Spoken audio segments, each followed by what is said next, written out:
All right, we are back here with Jamey Eisenberg and Dave Richard from Fantasy Football Today. It's time for our Week 9 Waiver Wire preview. So, guys, let's help the people find some reinforcements here. And, fellas, we'll start with the quarterbacks. There's some big names, of course, maybe some sneaky streamers highlighting this week. Dave, we'll start with you. Week 9, who are you picking up? Double check for Kyler Murray on the waiver wire. The Cardinals coming off of a bye. He's got Dallas. It's an awesome matchup for him. He could be good, and he's out there in about 30% of CBS Sports leagues. And then after that, you're going to have to make a choice between Sam Darnold and Trevor Lawrence. If you need a quarterback for this week, if you're replacing Baker Mayfield or Jalen Hurts, I like Lawrence a little bit more. I think there's a little more upside to his matchup against Las Vegas, and really it's more the matchup than anything else. But if you need a quarterback long-term, Darnold's been pretty good. He was bad against Houston, but he's had a lot of good games. That offensive line's only going to get better. He's got a great yards per attempt average. It's sky high. A lot of it has to do with his deep throws to Jackson Smith and Jigba. I think Sam Darnold can be a very decent starter, like a top 12 type guy rest of season. I like him this week, but I like Lawrence a little bit more just for week 9. Well, and credit to the defense for the Texans. It's a very good defense, too, so maybe Very his much numbers so. were down. Jamey, we look at running backs. Who's a top running back to add? You know, we had the unfortunate injury with Cam Scadaboo. He's out for the season. So now Tyrone Tracy steps into that starting role. And you go back to last year, it was a different offense for the Giants, a worse offense for the Giants.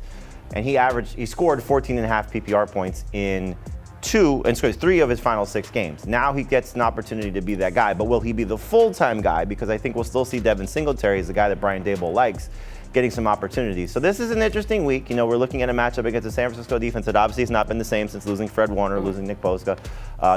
But I still think we're looking at a guy that isn't going to do exactly what Cam Scadaboo did. He scored 13 PPR points or more in 6 straight games.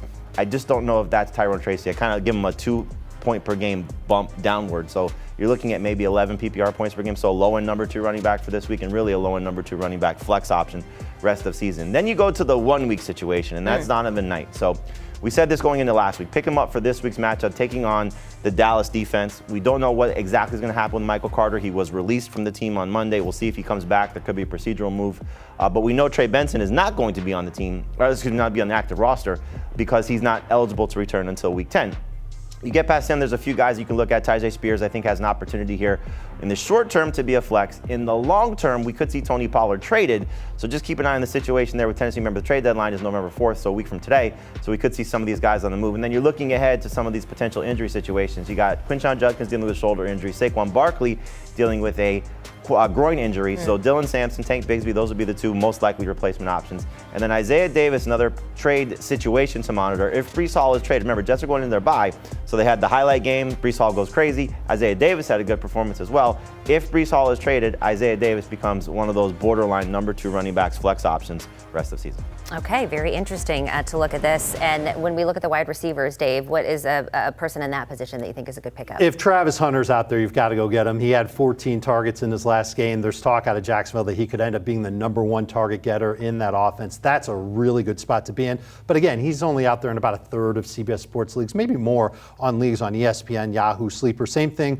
with Kayshon Boutte and Jacoby Myers. Jacoby Myers, another guy who could get traded, could find himself in a much better situation than what he's in Las Vegas.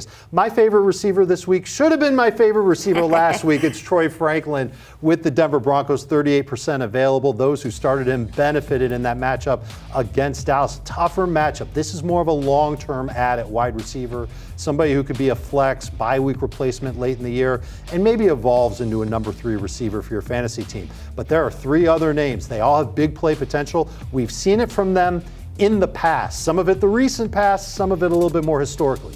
Christian Watson with Green Bay, Darius Slayton with the Giants, Shimray DK with the Tennessee Titans. One of these names is not like the other. Deep. But in the case of Watson, we've seen him as the number 1 receiver for Green Bay before and a touchdown magnet. People like that he had 4 catches for 85 yards his first game back. He could absolutely be a number 3 receiver for fantasy managers moving forward. Darius Slayton sure looks like the number 1 downfield threat for the New York Giants with Jackson Dart there. Again, no Cam Scadaboo. What does that mean for the passing game? There could be more opportunities for Jackson Dart to throw the ball. And DK has had at least 16 PPR points each of his last 2 games for Tennessee. Eventually, Calvin Ridley's going to come back. that could impact how many targets he gets, the kind of numbers he gets. But I've been really impressed by DK. I think he can end up being maybe like he's worth using as a number 3 receiver right now, and then when Ridley comes back, you reevaluate. But those guys are the ones to look at. And lastly, let's look at the tight ends. Jamey, coming off of National Tight End Day, any breakout candidates that you think are good? There is one, and one that we were hoping following the NFL draft that would break out, but it's Colston Loveland. You got to keep an eye on Cole Kmet dealing with a back injury, but the matchup is the best on the table when he takes on the Cincinnati Bengals, and you're looking at a defense right now that allowed 10 touchdowns to the position on the season, 9 in the last 4 games alone. So they just give up touchdowns to this spot, and you're looking at a Bears offense, may not have Luther Burns in the concussion protocol, may not have Zacchaeus, who's dealing with a knee injury, so 2 guys out, and then the tight end who's been competing with Loveland may be out as well.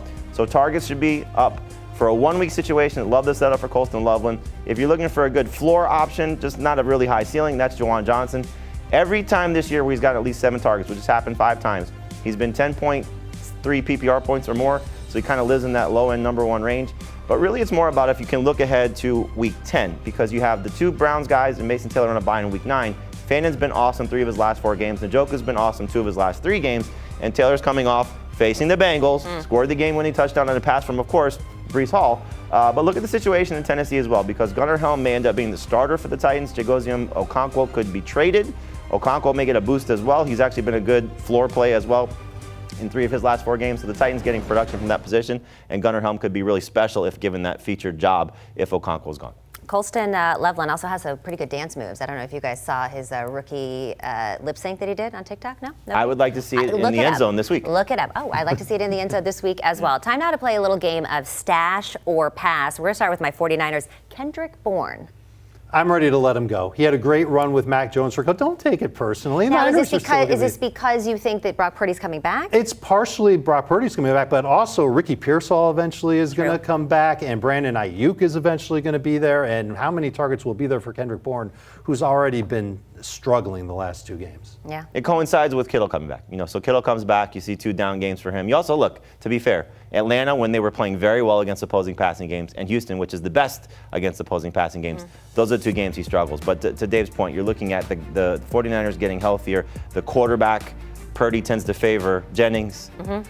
Kittle. Mac Jones tends to favor Bourne. So I think this is a guy that you want to pass on. Yeah, I will say, Kittle also really important in the blocking game. He was great last week, kind of. I mean, it wasn't a great game for the 49ers. But, all right, one more. Anybody who started him in fantasy was happy. Okay, yes. Tight end week. Tight end week, yeah, of course. But I wanted more. I thought he was actually going to get the second touchdown. I think he was. It was for him. It was. Yeah. Stupid Tongas. Oh, come on, a local hero. One more here. Chuba Hubbard. Are we stashing or passing? We're stashing. This is a situation where I think at some point he'll be relevant. You don't want to give up on somebody. You see him on the waiver wire. We're talking about, hopefully Tyrone Tracy takes the step forward, and clearly, Trey Benson coming back, that type of player. Zonovan Knight's a 1-week thing. I think Chuba Hubbard's still going to get his touches.